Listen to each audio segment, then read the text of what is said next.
Today on Starto, You've lost that lovin' feeling. how to plan a wake for your failed startup. The internet is full of assholes. And a death panel for your startup. This is Sandy Grayson, And I'm Chris Franks. Welcome to Starto. powered by Icosa.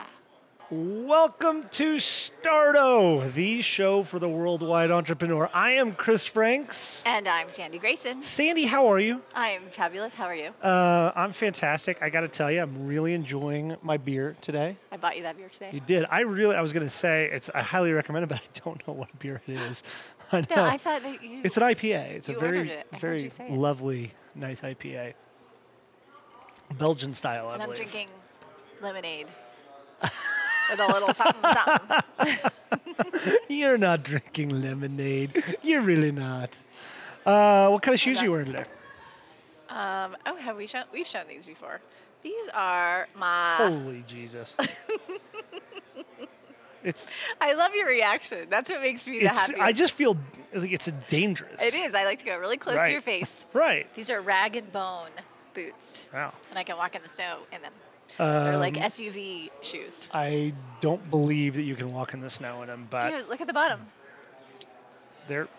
They have there's like lots of treads. They have treads. They're treads. For those of you in podcast land that would like to see Sandy's shoes, where can people find us? They can go to icosa.co/starto. ICOSA.co. Right. Very good. Starto. So Should I spell each. Starto? I think you Some probably people, should. it's STARTO. Oh, Some right. people think it's Because I D. just say Starro. Starro. Right. Some people think it's D. Starto. Stardo. Duh. That would be duh. Sandy, each week we like to talk about a theme from beginning a company, from idea through the company's end. So what are we talking about this week? We are talking about the end. We're talking about the exit. The exit, okay. But particularly, we're not talking about We're not talking about the big sale today. the happy exit, unfortunately. So actually, it's a When kind Google calls you to say Right. they want to buy your company right. for So what are we gazillions. talking about instead? Today we're talking about closing down your company. When it's time to close the thing. When it's time to say goodbye. When it's time to kill it. And it's one of those things as entrepreneurs, we like to think about the call from Google or the call from Yahoo That's or why whoever else. we started usually. Right, Like, exactly, because we think we're going to have that great exit, or better yet, we like to dream of ringing the bell of the New York Stock Exchange the Yes, day we go yes. public. But the truth is the vast majority of companies fail, and they do so for a variety of reasons. So we're not talking about why companies fail today. We're talking about when it's time to close the company down and how you should go about doing that, The right? signs. Very good. So you Excellent. might be struggling. Today's the day. Today is the day. We might be able to tell you, stick in there, hang on there, Right. stick it out, or time to kill it. That's right. But before we do that, we've got really cool stuff to talk about. Tell us what is going on That's in debatable. the news. we have something to talk about. we have We're some gonna news. have some It's not things as to much talk fun about. as the BlackBerry porn story from last Okay. week. Well, tell us what's going on this week in Okay, startup this news. is the news that I found this morning, which I thought was kind of funny. There's a new survey out Okay. that says that people are actually getting ruder on social media. Like, they're getting mean. Okay. And they said 2 in 5 users have actually ended contact, cut off contact completely with a person that they have a relationship with over a virtual altercation. Really? 2 in 5. Wow. That's a lot. That is a lot.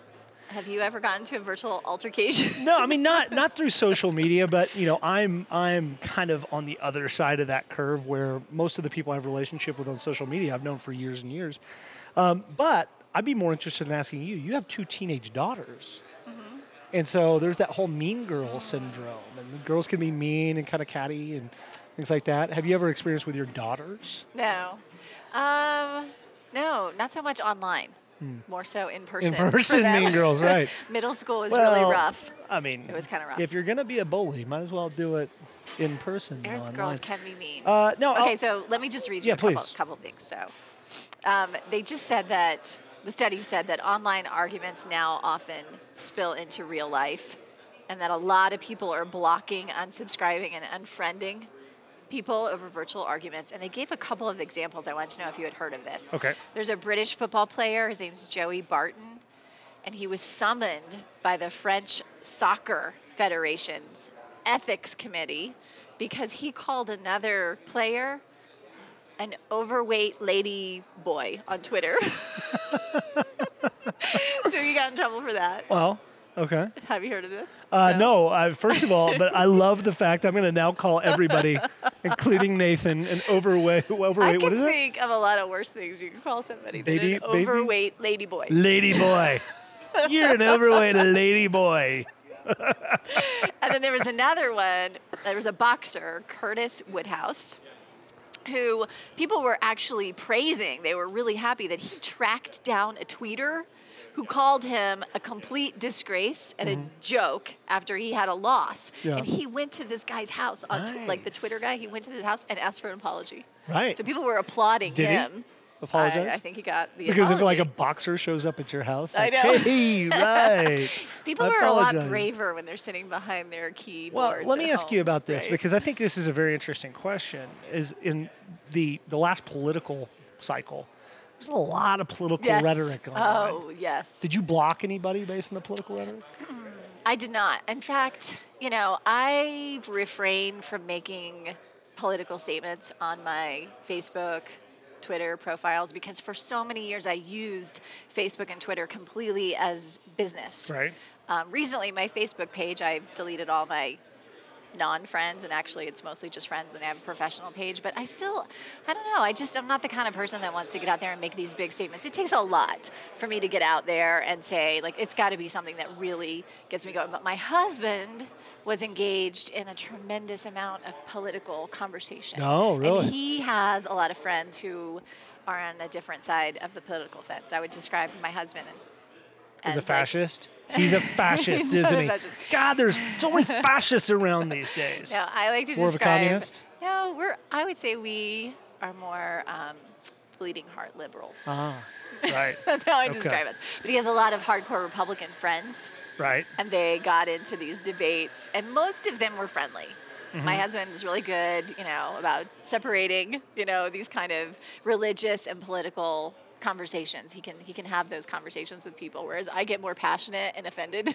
Right. Well, that's an interesting Anyway, story. so there was a lot of political back and forth and people disagreeing, and there were some really bad, I think, offensive things said during the last political race. It's Racist, borderline racist, perhaps. Yeah, and you know what? It's funny. It's because it's like a safe place for the vitriol to live. It's when you wouldn't look at somebody in the face and call them a fascist pig or whatever.